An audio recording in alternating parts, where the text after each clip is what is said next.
और कह रहे हैं हमें डीएसपी का नाम नहीं पता, ये प्रोटोकॉल है। ये कौन सा प्रोटोकॉल है कि लॉक लगा दिया और टूरिस्ट को यहाँ बंद कर दिया? नहीं हटेंगे।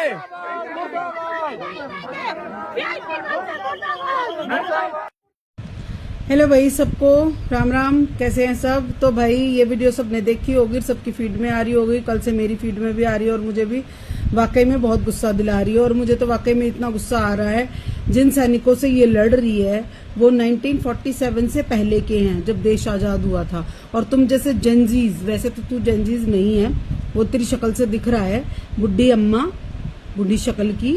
जब मैं अपनी लैंग्वेज में कहूँ तो कम से कम कहाँ खड़ी है, कहाँ क्या बोलना है। देखो, सबसे बड़ी बात क्या होती है, आप अपनी जबान का प्रयोग कहाँ और किस हालात में कर रहे हैं, ये सबसे ज्यादा इम्पोर्टेंट होती है। वही कहते हैं ना कि जो भाषा होती है वो हमारा एक ऐसा अनदेखा वस्त्र होता है जो हमारी पर्सनालिटी को सबसे पहले शो करता है। ठीक है, इसका भी बोलने से, जबान खोलने से ही पता चल गया कि तू क्या चीज है। वैसे तो पेशे से टीचर बताई जा रही है, क्योंकि मैं भी कोई वीडियो जब तक नहीं बनाती जब तक मुझे उस बात के बारे में पूरी जानकारी ना हो। और कभी भी मैं आधी अधूरी जानकारी को लेके वीडियो नहीं बनाती, इसीलिए क्योंकि आधी अधूरी जानकारी की वीडियो फिर डिलीट करनी पड़ती है, क्योंकि वो चीजें कई बार गलत साबित होती हैं। तो मैं कोई ऐसा काम नहीं कर, कल से मेरा भी मन कर रहा था कि मैं इसको लेकर वीडियो बनाऊं, पर मैंने इसलिए नहीं बनाई क्योंकि पूरी जानकारी थी नहीं।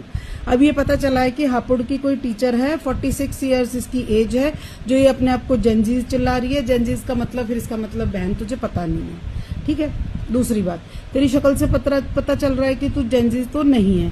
दूसरी बात, अगर तू जेनजी भी नहीं है, तू है भी मान ले, तो तेरे पुरखे भी पैदा नहीं हुए होंगे। ये भारतीय सेना तब से है। ठीक है, ये देश की रक्षा कहाँ खड़े होकर कर रही है, कम से कम ये देखो। दूसरी बात, तुम कहाँ किस सेंसिटिव एरिया में खड़े हो जहाँ पे सेना के तुम्हारे भेष में, तुम देश के नागरिक हो, तुम ये प्रूव कर सकते हो तुम्हारी ही तरह कोई भी मिलिटेंट्स या कोई भी आतंकवादी या कोई भी असामाजिक तत्व वहां पे एंटर हो सकता है। और तुम जैसे लोगों के लिए ही, जब ये लोग आपदा में फंस जाते हैं, जब ये लोग बुरी तरीके से चीखते चिल्लाते हैं और भारतीय सरकार पे इल्जाम लगाते हैं, तब यही सेना होती है जो अपनी जान पे खेल के इनको बचाती है।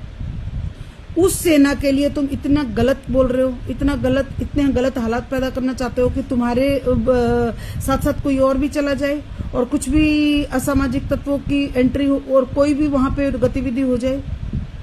हैं, मतलब क्या बोलूं, बस मेरा जी तो बहुत कुछ बोलने को कर रहा है, पर बोला नहीं जा रहा है ना। मामला इतना सेंसिटिव है, मगर अगर इन लोगों की चीजें समझने लगो ना, ये जो हाथ में ये AK-47 या राइफल्स रखते हैं ना, इनकी किस गोली पे किसका नाम लिखा हुआ है इनको खुद भी नहीं पता बेचारों को। कौन सा बच्चा घर से निकलता है और वो वापस आएगा कि नहीं आएगा। तुम जैसों का तो क्या है, तुम जैसों को तो एस्कॉर्ट करके ये लोग घर पे छोड़ के जाते हैं। बेशर्मो, जेनजी एक शब्द पा गया इनने। बाय गॉड, इनके जेनजी सुझा देने चाहिए इन्हीं लट से। ये भारतीय सेना के जो लट है ना, ये इन पे ही बजने चाहिए कसम से। ये मेरा जी है, नहीं तो हरियाणा पुलिस की छोड़ दो 2-4 इनके पीछे, सीआरपीएफ की छोड़ दो 2-4, जो इसका मुंह की गला और कि मैं बिना सुझा देना। कसम से एक फीमेल के लिए मुझे ऐसा बोलना नहीं चाहिए। मुझे अपनी भी सीमाएं पता है कि मुझे क्या बोलना चाहिए और क्या नहीं, लेकिन क्या बोलूं मैं, कुछ नहीं बोल सकती।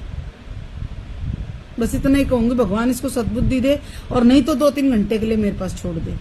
वैसे तो खैर न्यूज चैनल पे आके इसने माफी मांगी है, बहुत रिग्रेट किया है, पर दूसरों के सामने क्या, एक बार पीओके में जाके बोल कि हमारे टैक्स के पैसों से सेना चलती है।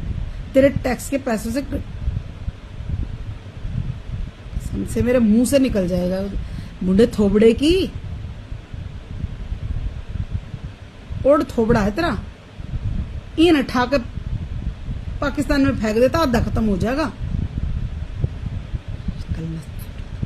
पता नहीं कहाँ था मैं, ये क्यों खामखा इसकी वीडियो बनाई। और ये एक्चुअली ये पॉपुलर होने के लिए ही करते हैं, इनको पता है ना कि पॉपुलैरिटी कैसे मिलेगी। एक वीडियो बनाओ 20-30 सेकंड की, 1 मिनट की, 1.5 मिनट की, बस हो गई, पूरे देश में, देश विदेश में इनका पॉपुलैरिटी हो जाएगी। बस वही चाहिए, संसद तक पहुंचाओगी या बात, बस रहने दे।